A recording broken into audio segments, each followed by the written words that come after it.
போன வாரம் தான் James Webb space telescope dark மேட்டராலேயே ஆன ஒரு கேலக்சியை கண்டுபிடிச்சிருக்கு. இதை கோஸ்ட் கேலக்சின்னு சொல்றாங்க. இந்த யூனிவர்ஸ்ல நமக்கு தெரிஞ்சது எல்லாமே 5% தான் சொன்னா நம்ப முடியுதா? நார்மல் மேட்டர் வெறும் 5% தான். நமக்கு தெரியாத மற்ற எல்லா விஷயங்களும் தான் மிச்சம் 95%. டார்க் மேட்டர் மற்றும் டார்க் எனர்ஜி. ஆனால் யூனிவர்ஸில் 27% டார்க் மேட்டர் தான் அப்படிங்கிறத எப்படி கண்டுபிடிச்சாங்க? அதுக்கு ஒரு ஆன்சர் தான் காஸ்மிக் மைக்ரோவேவ் பேக்ரவுண்ட். நம்ம யூனிவர்ஸோட டிஎன்ஏவே இந்த காஸ்மிக் மைக்ரோவேவ் பேக்ரவுண்டோட மேப்பில் தான் இருக்குது. நம்ம யூனிவர்ஸ் உருவான புதுசில் எடுத்த ஃபர்ஸ்ட் செல்ஃபின்னு சொல்லலாம். என்ன மாதிரியே ஸ்பேஸ்னால் உங்களுக்கு ரொம்ப பிடிக்குமா? அப்போ கண்டிப்பாக இந்த சேனலை சப்ஸ்கிரைப் பண்ணுங்கள். வணக்கம் and welcome to space time. இது ஒரு நீண்ட விண்வெளி பயணம், விடைகளை தேடி. பிக் பேங் நடந்த உடனே இந்த யூனிவர்ஸே ஒரு ஹாட்டான சூப் மாதிரி இருந்தது. அதுலேருந்து லைட்டே வெளியில் வர முடியாத மாதிரி ஒரு அமைப்பு தான் அப்போ இருந்தது. இது கொஞ்சம் கொஞ்சமாக கூல் டவுன் ஆனப்போ முதல் முறையாக லைட் வெளியில் வந்திருக்கும்ல, அதை ஃபர்ஸ்ட் லைட் அப்படின்னு சொல்கிறாங்க. அந்த ஃபர்ஸ்ட் லைட் அப்போ ஆரம்பித்து இன்னமும் இந்த யூனிவர்ஸில் ட்ராவல் பண்ணிட்டு தான் இருக்குது. அது எல்லா இடத்துலையும் நிறைஞ்சிருக்கு. லைட் அப்படிங்கிறது வேறு வேறு சக்திகளை கொண்டு இருக்கும். நம்ம ஏற்கனவே படிச்சிருக்கோம். லைட் அப்படிங்கிறது ஒரு எலக்ட்ரோ மேக்னெட்டிக் ஸ்பெக்ட்ரம்னு நமக்கு தெரியும். அதில் டிஃப்ரெண்ட்டான எனர்ஜி லெவல்ஸ் இருக்குது. இந்த ஃபர்ஸ்ட் லைட் அப்படிங்கிறது அப்போ ரொம்ப எனர்ஜெட்டிக்காக இருந்தாலும் இந்த யூனிவர்ஸ் எக்ஸ்பேண்ட் ஆக ஆக அதோட எனர்ஜியும் கொஞ்சம் கொஞ்சமாக குறைஞ்சிக்கிட்டே தான் வந்திருக்கும் இப்போ வரைக்கும். அப்படி குறைஞ்சு தான் அது எந்த ரீஜனில் இருக்குதுன்னு பார்த்தீங்கன்னா மைக்ரோவேவ்ஸாக இருக்குது. அதனால தான் அதை காஸ்மிக் மைக்ரோவேவ் பேக்ரவுண்டுன்னு சொல்கிறோம். இந்த காஸ்மிக் மைக்ரோவேவ் பேக்ரவுண்ட் மேப்பை பார்த்தா அது ஒரே மாதிரி பிளெயினாக இருக்காது. அங்கங்கே கொஞ்சம் ஹாட் ஸ்பாட்ஸ், ரெட் கலரில் கோல்ட் ஸ்பாட்ஸ் இதெல்லாம் இருக்கும். இந்த ஸ்பாட்ஸ்லாம் எப்படி உருவாச்சு? ஏர்லி யூனிவர்ஸில் லைட் ரொம்ப பவர்ஃபுல்லாக இருந்துச்சு.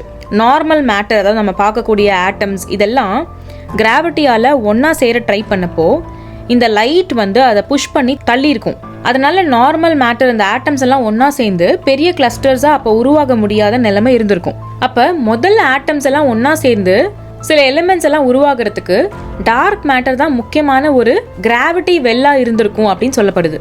ஸோ இந்த டார்க் மேட்டர் இருக்கிற இடங்கள்ல தான் இந்த நார்மல் மேட்டர் எல்லாமே ஒன்றா சேர்ந்து ஆட்டம்ஸா, எலிமெண்ட்ஸா, அதுக்கப்புறமா அதெல்லாம் ஸ்டார்ஸா, கேலக்ஸிஸாக உருவாயிருக்கும் அப்படின்னு சொல்லப்படுது.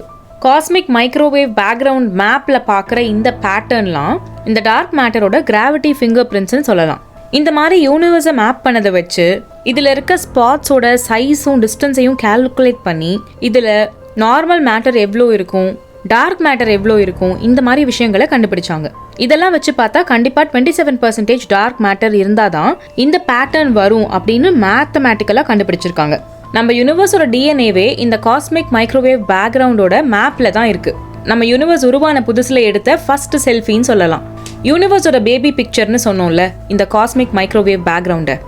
இதை பார்த்தா யூனிவர்ஸை மொத்தமாக பேலன்ஸ் பண்ணுறதுக்கு ஒரு ஸ்பெசிஃபிக் அமௌண்ட் ஆஃப் எனர்ஜி வேணும். நம்ம கிட்ட இருக்கிற எல்லா மேட்டர் பார்ட்டிகல்ஸையும் சேர்த்து வச்சு பார்த்தாலும் அது வெறும் 32% தான் இருக்குது.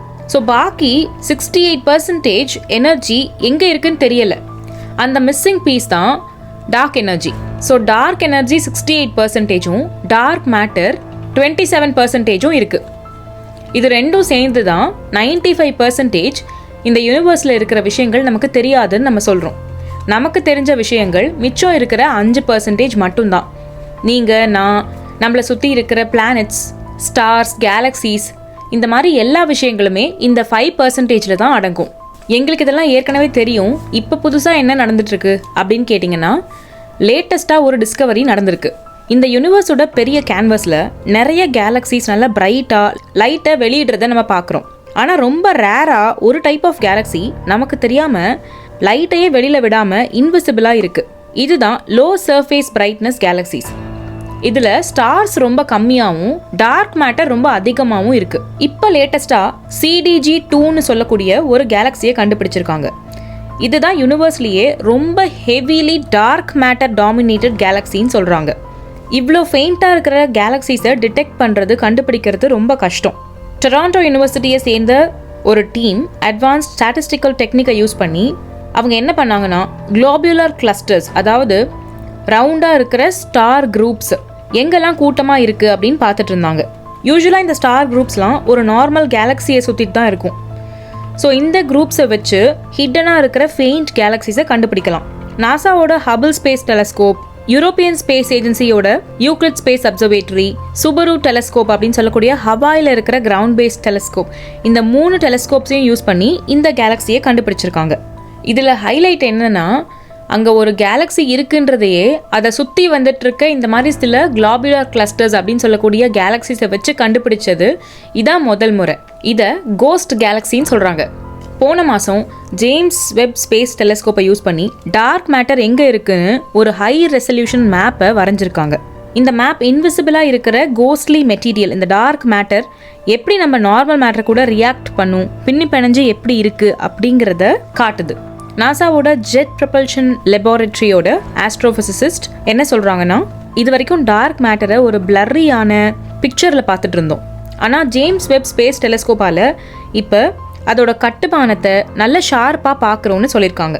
இதை ஹபிள் ஸ்பேஸ் டெலஸ்கோப் உருவாக்குற மேப்பை விட 2 மடங்கு ஷார்ப்பராகவும் இருக்குது. டார்க் மேட்டர் லைட்டை ரிஃப்ளெக்டோ அப்சார்போ பண்ணாதுன்னு நம்ம சொன்னோம். நார்மல் மேட்டர் வழியாக ஒரு கோஸ்ட் மாதிரி போயிட்டே இருக்கும். ஆனால் இதுக்கு கிராவிட்டி இருக்குது.